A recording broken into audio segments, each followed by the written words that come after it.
Duterte, bring him home! Duterte, bring him home! Duterte, bring him home! Duterte! Bring back home! Duterte! Bring back home! Duterte! Bring back home! Duterte! Bring back home! Duterte! Iuli! Tatay Digong! Uli na! Tatay Digong! Iuli! Duterte! Bring back home! Duterte! Wow! Very overwhelming. Daghan kayong Grabe. salamat. And I am sure that is also what is in the heart of every Dabawenyo. Karon, tama ba? O Alright. sigurado po ko nga mo abot na to kang FPRRD. Daghang kayong salamat sa inyong suporta. Again, ladies and gentlemen, gamay na lang kaya itong ihulat. We want to make sure nga naa dinhi tanan kauban ta dinhi sa tent, sa sulod sa tent sa San Pedro Square. Wala tulan nato ang atong mga kauban ng mga kaigsuunan, mga higala nga naa pa dito sa likod. Andam po mo hulat ang atong halangdo na mayor sa pagdawat sa tanan natong mga Dabawenyo na pasulod pa diri karon. So sa tanan nga na pa sa ilang balay ato na mo diri sa San Pedro Square. And of course, ladies and gentlemen, unya pong gabi inaabot tayo entertainment night. So unya, that's until 11 p.m. And this time, Mayor Baste Duterte is ready to give his speech. Let us pan our attention to him. Let us welcome our honorable, beloved City Mayor, Sebastian Duterte. Mayong udto sa inyong tanan. Mga magandang araw din sa mga naka-live, mga taga Sub-Saharan Mindanao.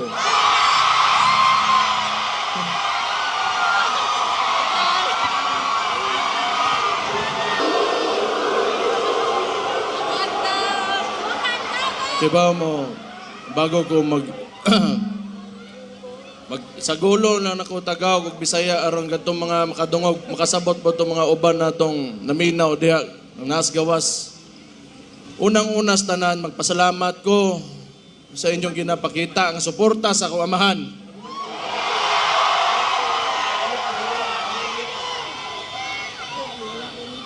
Naglagot lang ko sa inyo ha kay kada makita nako ang naong sa akong amahan bit-bit ninyo kahilakon ko.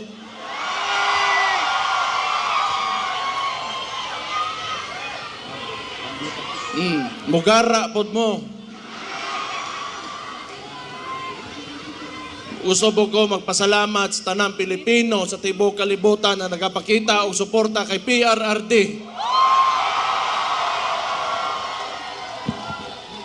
Kabaw mo tinuod lang sukad nga giaresto ako amahan illegally.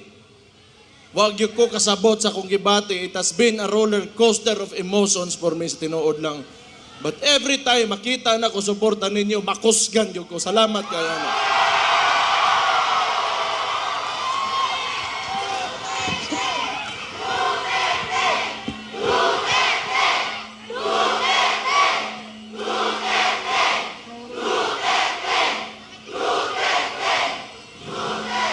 Siguro, gamiton ko ni nga nahimo kong vice mayor ninyo, mayor. Morning, sa termino nako karon, morning last na nako nga araw ng Davao nga sa termino nako karon. Wa ko makibaw kung unsa bagay kinaog ang kaugmaan o yung future ng sistema ng politika dito sa Pilipinas. Kaya it seems to me the stories that I've heard about martial law and oppression is synonymous with the Marcos family name.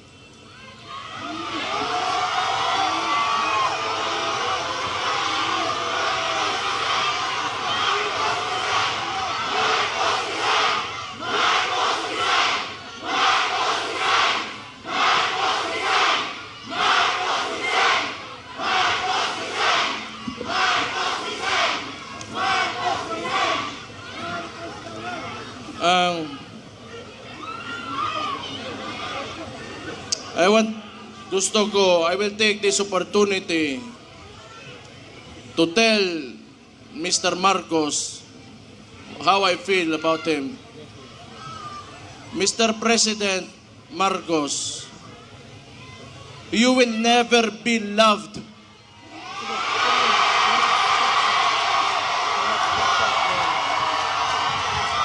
Especially to us who are calling out Rudy Duterte's name, you will never be loved, Mr. Marcos.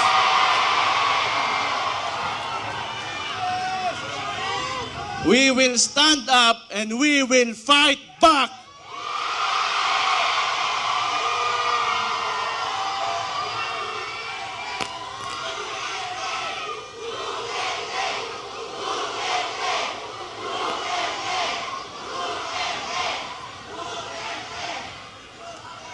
Kita mga taga Davao, ingon ani na siya.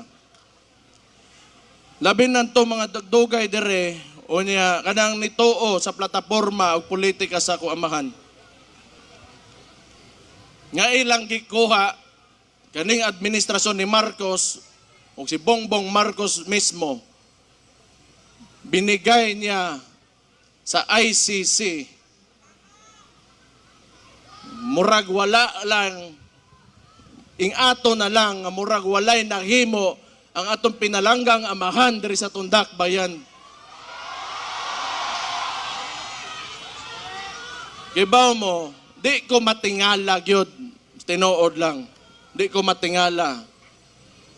Nganong ingon ani karon? Kay because Rudy Duterte stood up for every tanang mga traditional politicians, di nila gusto nga kausaban aning nasura ni. Una, along aning with Marcos o kani mga uban ring mga bagagnaw ng mga politiko, di nila gusto nga naa ng Rudy Duterte diha kay mabulilyaso ang ilang mga dola sa gobyerno.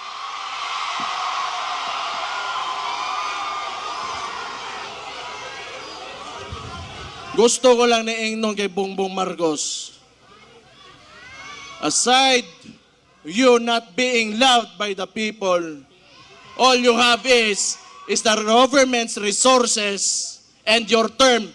Beyond that, you are nothing.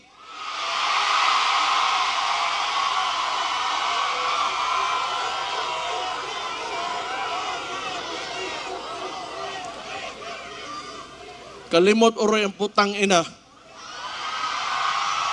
Nung kita'y nagtabang sa iya makalingkod sa diha karon siyang ginalingkuran.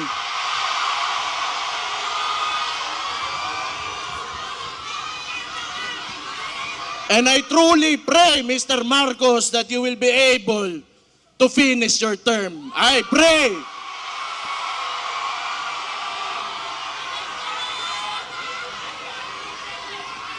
Di gyud ta matingala. Kay kung ang sabo para sa ilang para pampadugay sa oras sa trabaho, ang sabo sa atoa mudaot og mga pamilya, mga komunidad, og mga inosenteng kinabuhi.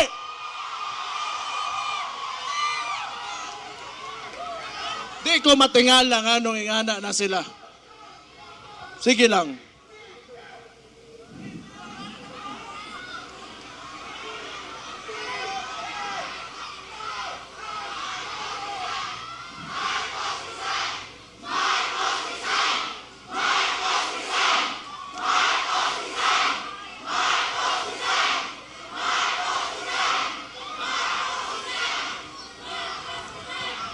Iba mo, si Rudy Duterte, nga nung naaresto siya, naasa diya karon sa ICC, kay ning barog siya sa iya mga tinuuhan sa politika, nga tanaw niya, mo'y makapasaka o makapalambo sa kinabuhi sa mga Pilipino. Okay ba mo, dili gini panahon nga magluya-luya ta. Dili gini panahon para magluya-luya ta. Dili nato sayangon ang sakripisyo nga gipakita ni Rudy Duterte. Di gyud ni mahuman karon ug di na gyud ni mahuman.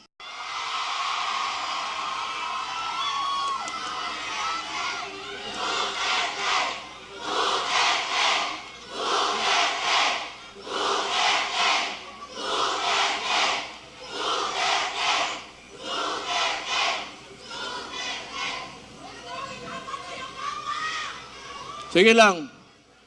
Basta kita, labi ng tong mga contemporaries na ko, some older and a little bit older than me, a little bit younger than me, kita gipatako ta ng mga dabawenyo. Dabawenyo, mapursigihon. Ang dabawenyo, isog. Ang dabawenyo gusto kaayuhan. Ang dabawenyo gusto ka matuoran. Ang dabawenyo garboso. Mabuhay mong tanan.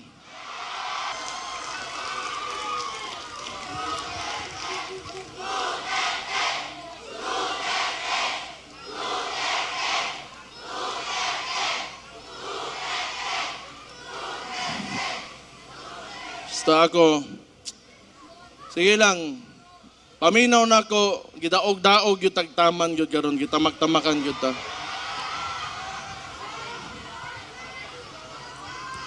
Kaya huwag wala lagi mo, wala na yun ko po dire, wala na. Di kong dili tungod sa inyo ha mo nang pasalamat na lang yun ko. Ako, usar ako katao, anak ko sa ko amahan, pero dili ko gaingon ani mga istorya ni, wa ko gaingon ani. Kay tungod anak ko, dabawin nyo, kundili kay tungod, Pilipino ko, nga nitoo, usa ka presidente, nga nangandoy, nga makahimo sa nasod, na kagustuhan o ganang makapahayag sa kaugmaon sa tanang Pilipino. Dili ni tungod kay atuwa, dili ni. It's about us, the Filipino people. Unya, how a government treats his own. Iyang gipapreso. Dili na lang ko mo mention kay personal, pero ingnon na lang po nako, dari usbo nako. Last year, January, giingnan ta ka Marcos, wag yung kay utang kabubuton. Ang imong amahan, gipalubong sa akong amahan, pero akong amahan, gipapreso nimo, putang ina ka.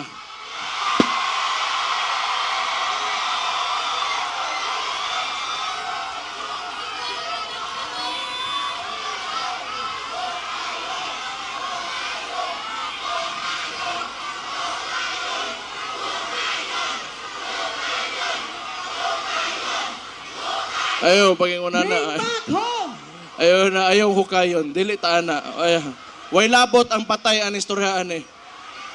Way labot ang patay. Naana na diha. Pasagdi na ninyo. Noon, wala man si akong amahan dire, inyong tatay Digong, wala man dire sa Pilipinas. Pero kay baw ko, nagpabilin iyahang inspirasyon o ang iyahang spirit within every Filipino nga na-touch niya sa iyahang termino. Basta ako, ang tambag lang ako ninyo, mga dabawenyo, kamo mga bang Pilipino na nakikinig ngayon, do not ever allow your government to treat you how they treated my father.